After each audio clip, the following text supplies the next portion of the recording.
Hello everyone, this is Swati Kumari. आज हम लोग कॉमर्स क्लास 12 के अकाउंटेंसी सब्जेक्ट के chapter 1 not for profit organisation में हम लोग फंड बेस्ड अकाउंटिंग पर बात करेंगे, है ना। किस तरह से एनपीओज अपना अकाउंट मेंटेन करती है। पिछले क्लास में हम लोगों ने रिसिप्ट एंड पेमेंट अकाउंट और उसके अकाउंटिंग कंसेप्ट को देखा था, और इनकम एक्सपेंडिचर अकाउंट और उसके भी थ्योरिकल पार्ट्स को देखते हुए आज हम लोग इस लेसन में जो एनपीओज हैं वो किस तरह से अपना अकाउंट्स मेंटेन करती है या फंड बनाती हैं उसके बारे में बात करेंगे। तो जो गैर व्यापारिक संस्थाएं हैं वो लेखांकन दो तरह से करती है। उनका लेखांकन होता है एक फंड बेस्ड अकाउंटिंग यानी कि कोष आधारित लेखांकन, और दूसरा जो वो लेखांकन होता है वो गैर कोष आधारित लेखांकन है ना। तो ये जो फंड बेस्ड अकाउंटिंग है, नाम से ही जैसे पता चल रहा है कि वो फंड की बात कर रहा है, मतलब जो भी अकाउंट होगा वो किसी फंड पर आधारित होगा। तो हम लोग देखते हैं कि फंड बेस्ड अकाउंटिंग क्या है और नॉन फंड बेस्ड अकाउंटिंग क्या है। हमें इसको जानना इसलिए ज़रूरी है क्योंकि जब हम इनकम एंड एक्सपेंडिचर अकाउंट के प्रैक्टिकल पार्ट्स में आएंगे तो वहाँ हमको कुछ एडजस्टमेंट करना होगा, है ना। उस एडजस्टमेंट में एक एडजस्टमेंट हमारा फंड का भी होगा। तो इस सेशन में हम लोग देखेंगे कि फंड बेस्ड अकाउंटिंग क्या है, इसके फीचर्स क्या हैं और किस तरह से फंड का उपयोग गैर व्यापारिक संस्थाएं करती हैं, है ना। तो आइए बात करते हैं कि गैर व्यापारिक संस्थाओं का लेखांकन किस प्रकार से होता है। तो गैर व्यापारिक संस्थाएं अपना लेखांकन दो प्रणाली से करती है। एक तो है कोष आधारित लेखांकन और दूसरा को हम लोग बोलते हैं गैर कोष आधारित लेखांकन। कि सबसे पहले ये जान लेते हैं कि फंड बेस्ड अकाउंटिंग किसको बोलते हैं। तो गैर व्यापारिक संस्थाएं अपने किसी विशेष कार्य के लिए अलग अलग कोषों का निर्माण कर लेती हैं, है ना। और जिस काम के लिए जो कोष बनाती हैं, फॉर एग्जांपल अगर किसी संस्था को अगर स्पोर्ट्स गेम कराना है, एनुअल स्पोर्ट्स गेम कराना है, तो वो स्पोर्ट्स फंड नाम करके क्रिएट कर लेती हैं और उस फंड को, है ना, उस फंड को ये प्रतिभूति में या बैंक में एफडी के रूप में जमा कर देती हैं, है ना। और उससे जो इंटरेस्ट मिलता है उससे वो फंड बढ़ता रहता है। उसके बाद जब वो फंड का यूज होता है तो यूज होने के साथ जब फंड यूज होता है तो क्या होता है कि जब हम इस इन्वेस्टमेंट को लेते हैं तो उसमें जो भी इंटरेस्ट होता है वहाँ ऐड हो जाता है ना, क्रेडिट हो जाता है, और जो भी उसमें खर्च होते हैं वो लेस हो जाता है। और उसके बाद जो फंड बचता है वो नेक्स्ट ईयर के लिए फिर रेन्यूअल हो जाता है।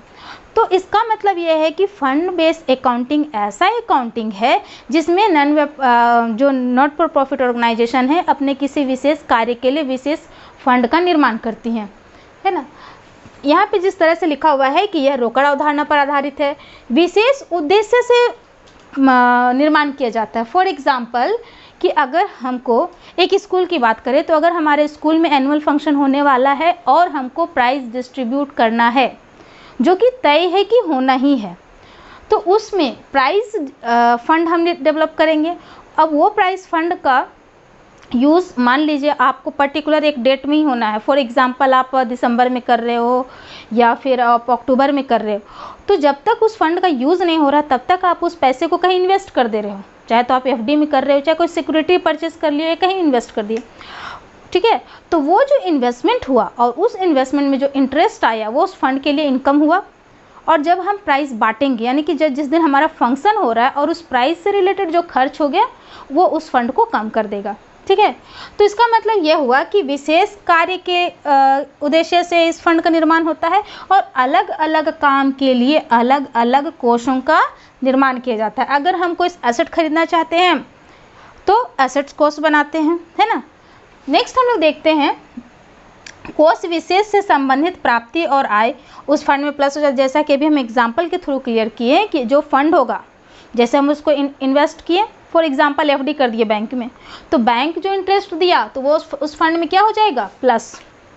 और उस फंड को जब हम यूज़ कर रहे हैं और जो खर्च हो रहा है या हम उससे कुछ पेमेंट कर रहे हैं तो वो फंड में क्या होगा, माइनस। क्योंकि जाहिर सी बात है अगर आपके फंड में कोई पैसा आ रहा है तो फंड बढ़ रहा है तो वो फंड क्या हो गया, इंक्रीज़ हुआ यानी कि ऐड हुआ। अगर आप उस फंड से पैसा निकाले और उसको यूज़ किए या किसी को पेमेंट किए तो फंड आपका क्या हुआ, डिक्रीज़ हुआ। दैट मीन्स कि वो फंड क्या हुआ, माइनस हुआ। जैसे प्राइज मैच फंड है ना, मैच फंड हो गया, प्राइज फंड हो गया, स्पोर्ट्स फंड हो गया, ये संस्थाएं अपने हिसाब से अलग अलग काम के लिए अलग अलग फंड क्रिएट कर देती हैं और उसके आधार पर काम होता है। नेक्स्ट है विशेष कोष पूंजीगत प्रकृति की होती है। ये पूंजीगत प्रकृति की इसलिए भी होती है क्योंकि हम इस पैसा को इन्वेस्ट कर देते हैं, है ना, और ये बार बार होने वाला नेचर में नहीं होता है। नेक्स्ट है ये जो फंड बेस्ड अकाउंटिंग है उसका उपयोग कौन करता है? गैर व्यवसायिक उपक्रमों द्वारा। नॉट फॉर प्रॉफिट ऑर्गेनाइजेशन ही ऐसी संस्थाएं हैं जो फंड बेस्ड अकाउंटिंग का प्रयोग करती हैं। और कोष के भी बहुत सारे प्रकार हैं, जैसे अप्रतिबंधित कोष, है ना, अप्रतिबंधित कोष, अनरिस्ट्रिक्टेड फंड। नाम से पता चल रहा है कि अप्रतिबंधित मतलब कि इस कोष के प्रयोग में किसी प्रकार का कोई प्रतिबंध नहीं है। उस कोष का प्रयोग संस्थाएं किसी भी कार्य के लिए करती हैं, है ना।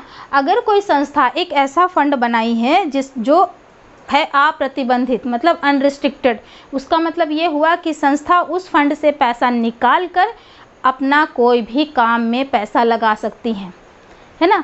ऐसा नहीं कि जब एसेट्स के लिए फंड बनाए हैं तो उस पैसा से अगर अनरिस्ट्रिक्टेड है या अप्रतिबंधित है तो हम उससे नहीं निकाल सकते। नहीं, हम उससे भी निकाल सकते क्योंकि वह अप्रतिबंधित है। अप्रतिबंधित का मतलब ही है कि उसके प्रयोग पर किसी प्रकार का कोई प्रतिबंध नहीं है। नेक्स्ट हम लोग बात करते हैं तो यह है प्रतिबंधित कोष। नाम से पता चल रहा प्रतिबंधित है, यानी कि वो जिस चीज़ के लिए, है ना, जिस उद्देश्य के लिए वो फंड का निर्माण किया गया है उस फंड का प्रयोग सिर्फ और सिर्फ उसी कार्य के लिए होगा, है ना। नेक्स्ट है स्थायी संपत्ति कोष, यानी कि ऐसा कोष जिसका प्रयोग हम स्थायी संपत्ति क्रय करने के उद्देश्य से ही कर सकते हैं, है ना।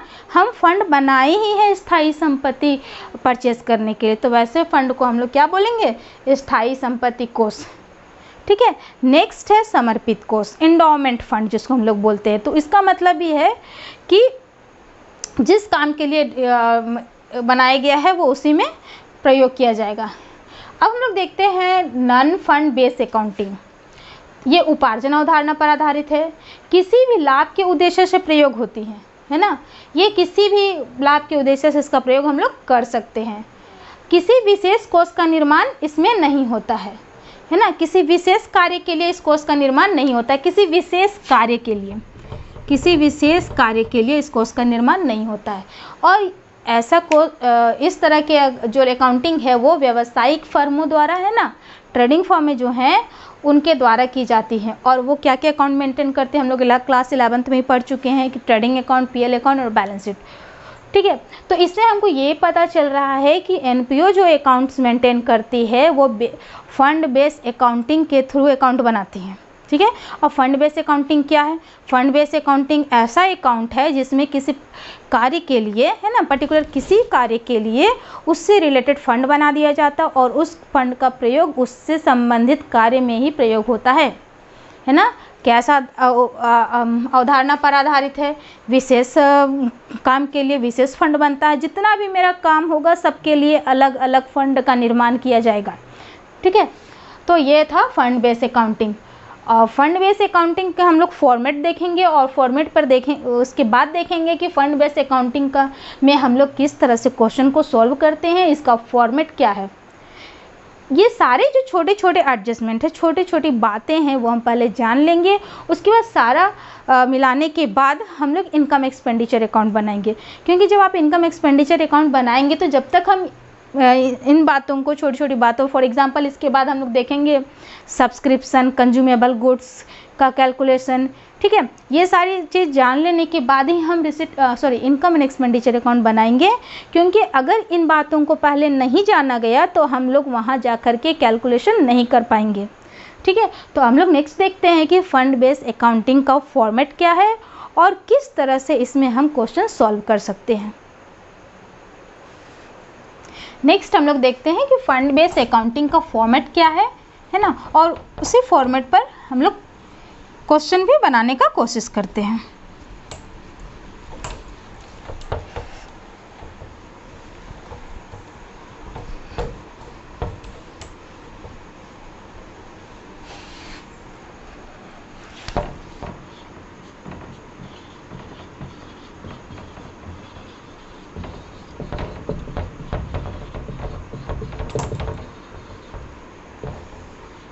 इस पर बात कर रहे थे हम लोग। किसी फंड का एक फंड का एग्जांपल लेकर के कोशिश करते हैं।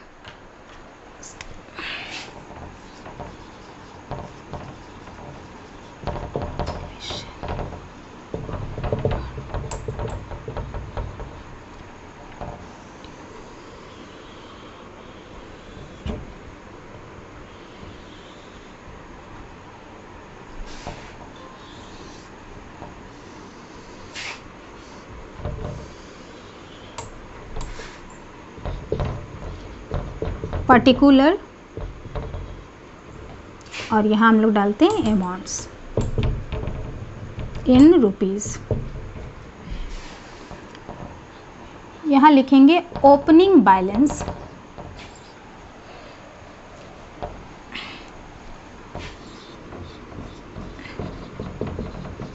ओपनिंग बैलेंस,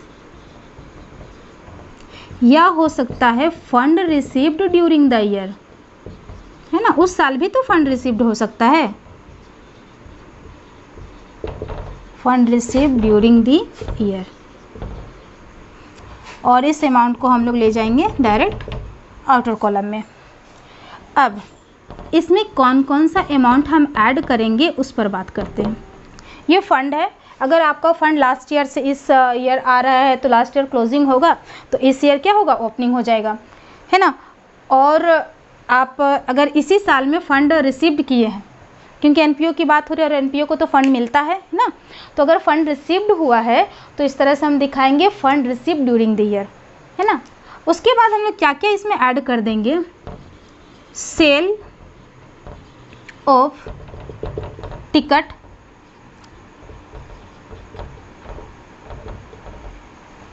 अब ये रहा बात कि टिकट की बात क्यों हो रही है। हम एक एग्जांपल ले रहे हैं कि मान लीजिए कि आप मैच कराना चाहते हो, ठीक है, तो मैच का टिकट आप सेल करोगे, तो यहाँ पर जिसका भी होगा कि मान लो कि वो फुटबॉल मैच टिकट है, क्रिकेट मैच टिकट है, तो आप उस पर लिख सकते हैं, ठीक है। नेक्स्ट है डोनेशन रिसिप्ट, डोनेशन रिसिप्ट, ये भी हो सकता है ना। इस फंड के लिए डोनेशन भी तो मिला होगा। ये मान लीजिए कि अगर हम मैच की बात करते हैं तो मैच कराने के लिए कोई डोनेशन भी तो दे सकता है, तो ये वो डोनेशन की बात करता है। नेक्स्ट हम देखते हैं interest on dot dot fund investment, है ना। अभी जिस तरह से हम लोग थ्योरी कंसेप्ट में देखे थे कि एनपीओस क्या करती है, उस फंड को इन्वेस्ट कर देती है, या सिक्योरिटीज़ में इन्वेस्ट कर देती है, या कोई एफडी में इन्वेस्ट कर देती है, तो वो जो एफडी से इंटरेस्ट मिलता है वो उस फंड को बढ़ा रहा है, तो बढ़ा रहा है, दैट मीन्स कि ऐड होगा, है ना। और हम एक और लिख देते हैं मिसलेनियस रिसिप्ट, इसके अलावा और भी अगर कहीं से रिसिप्ट हो गया इस फंड के लिए तो वो भी ऐड हो जाएगा। ये इस आइटम को जो अंदर के ऐड होने वाले आइटम है, मतलब जिस जिस कारण से आपका फंड बढ़ रहा है, आप ऐसे भी समझ सकते हैं कि जिस जिस कारण से आपका फंड बढ़ रहा है आप उसे ऐड करेंगे, है ना। और इसके बीच ये सारा हमने ऐड करके बाहर निकाला। अब इन दोनों के बीच कौन सा साइन है, ऐड का साइन है, तो ऐड करके हम दोनों को ऐड करके नीचे उतार लेंगे। अब हम बात करेंगे घटाने की, तो किसको घटाएंगे, जिस जिस कारण से इस फंड की राशि कम हो रही है। For example expenses, other expenses या रिलेटेड एक्सपेंसेस कुछ भी हो सकता है। जिस तरह से हम मैच की बात करें, अगर मैच कराने में, मैच को ऑर्गेनाइज करने में भी तो कुछ खर्च हो सकता है, तो वो रिलेटेड जो खर्च होगा, और इसको फिर हम इनर कॉलम में रखेंगे, ठीक है। प्राइज डिस्ट्रीब्यूशन, मान लीजिए जो भी है उसके लिए जो प्राइज हम बांट रहे हैं,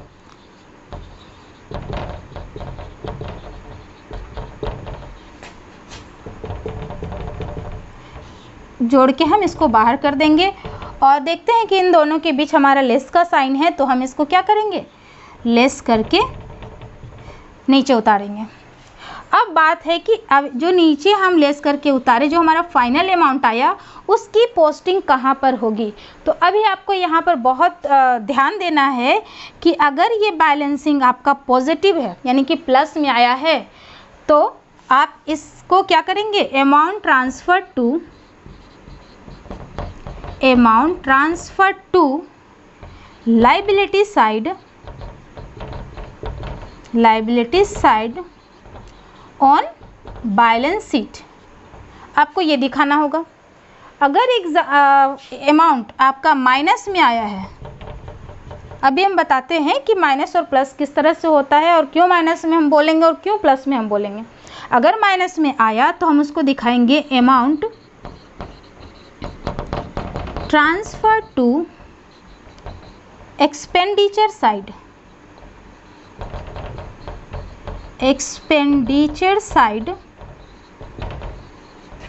on income and expenditure account.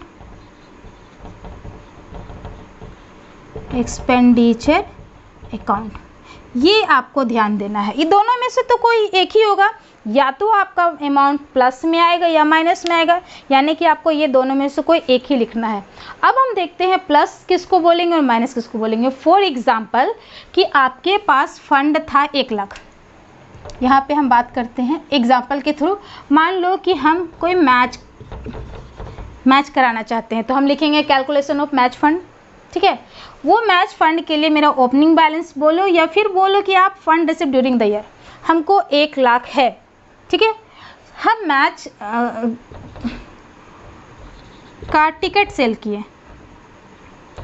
हम मैच का टिकट सेल किए, मान लो 20,000, मान लीजिए 20,000 है ना। हमको डोनेशन मिल गया 50,000। ये जस्ट एक एग्जांपल देख रहे हैं, है ना। हमने फंड का इन्वेस्टमेंट किया था, किस फंड का? मैच फंड का। तो यहाँ पे हम कर देते हैं मैच फंड का इन्वेस्टमेंट किया था, तो उससे हमको इंटरेस्ट मिला 1,000, है ना। और अदर रिसिप्ट मेरे पास हो गया 2,000। तो इस तरह से चारों अमाउंट को हम जोड़ के बाहर करेंगे, कितना हो गया? 73,000। दोनों के बीच कौन सा साइन है? प्लस का साइन है। तो हम नीचे जब हम ऐड करके लिखेंगे तो हो गया 1,73,000। अब इस मैच को ऑर्गेनाइज करने में कुछ एक्सपेंसेस हुआ। फॉर एग्जांपल 50,000 एक्सपेंसेस हुआ, है ना। और प्राइस बांटने में हमको 10,000 यूज़ हो गया, यानी कि टोटल 60,000 यूज़ हुआ।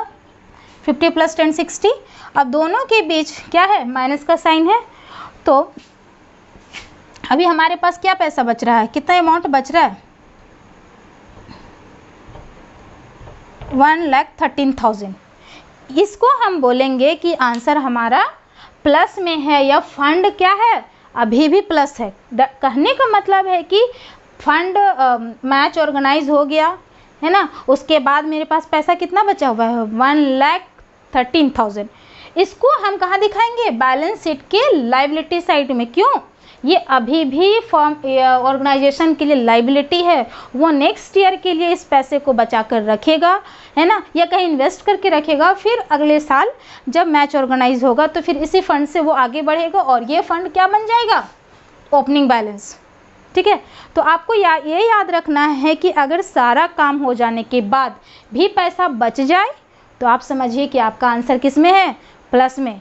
वो पैसा बचा हुआ है एनपीओ के पास, उसकी लायबिलिटी है कि वो उस पैसे को संभाल के रखे और नेक्स्ट जब भी उस फंड का यूज़ हो उसको प्रयोग करें। ठीक है, वो उसकी लायबिलिटी है। इसलिए आपको ध्यान देना है कि वो सीधे कहाँ चला जाएगा? लायबिलिटी साइड में। अब इसी एग्जाम्पल को हम थोड़ा सा चेंज कर देते हैं कि मान लीजिए यहाँ पर मेरा फंड था 50,000। ठीक है, 50,000 फंड था और इसको भी कम कर देते हैं, तो अब हो गया 33,000। अभी हमारे पास टोटल हो गया 83,000। ठीक है, हमारे पास टोटल अमाउंट फंड कितना है अभी तक? 83,000। लेकिन हम खर्चा कर दिए हैं 50,000 का अदर एक्सपेंसेस हो गया और प्राइस में हम बांट दिए 40,000, यानी कि टोटल खर्च कितना हो गया? 90,000 हो गया। 80,000 ही हमारे पास फंड था और हमने खर्च कर दिया 90,000, यानी कि हमारा आंसर किस में आ गया? माइनस में। माइनस कितना? 7,000। तो ये जो है मतलब कि हमने सारा फंड का पैसा खर्च कर दिया, हमारे पास फंड में है ही नहीं, सारा पैसा खर्च कर दिया। कहने का मतलब ये कहाँ चला जाएगा? खर्च साइड में। और खर्च साइड होता कहाँ, इनकम एंड एक्सपेंडिचर अकाउंट में, जब आप एक्सपेंडिचर साइड में इसको क्या करोगे, पोस्टिंग करोगे। तो इस तरह से हम जानेंगे कि लाइबिलिटी, ये जो फंड होता है उसका कैलकुलेशन कैसे होता है। तो सिंपल सा है कि आपके पास जो फंड है, ओपनिंग फंड हो या ड्यूरिंग द ईयर रिसीव्ड हो, आप उस फंड को रखोगे। उस फंड में जिस जिस कारण से पैसा आता है वो प्लस हो जाएगा और जिस जिस कारण से पैसा जाता है वो माइनस हो जाएगा। अगर प्लस और माइनस के बाद भी अगर पैसा बचा हुआ है, मतलब वो आपकी लाइबिलिटीज़ है कि आप नेक्स्ट ईयर तक उसको संभाल के रखो। लाइबिलिटी है तो वो बैलेंस शीट की लाइबिलिटी साइड चला जाएगा। और मान लीजिए अगर वो फंड पूरा खत्म हो गया, माइनस में चला गया, यानी खर्च हो गया, पैसा तो बचा ही नहीं। जब पैसा बचा नहीं तो कोई लाइबिलिटी नहीं, तो सीधे उसको कहाँ लिख देना है, एक्सपेंडिचर साइड। किसका, इनकम एंड एक्सपेंडिचर अकाउंट के एक्सपेंडिचर साइड। क्लियर। नेक्स्ट हम लोग देखते हैं, नेक्स्ट क्लास में हम लोग फंड बेस्ड अकाउंटिंग के और क्वेश्चन सॉल्व करेंगे कि किस तरह से एग्जाम में आपसे क्वेश्चन पूछे जाते हैं, है ना, किन किन तरीक़ों से हम क्वेश्चन को समझेंगे और उसको सॉल्व करेंगे। नेक्स्ट क्लास में हम लोग देखेंगे। आज के लिए बस इतना ही। अगर समझ में आ गया हो तो आप इसे रिवाइज़ कर लीजिएगा, और अगर समझ में नहीं आया हो, कोई डाउट हो तो प्लीज़ आप हमें कमेंट्स करके पूछिएगा। हम कोशिश करेंगे कि उसको क्लियर करने का। Thank you.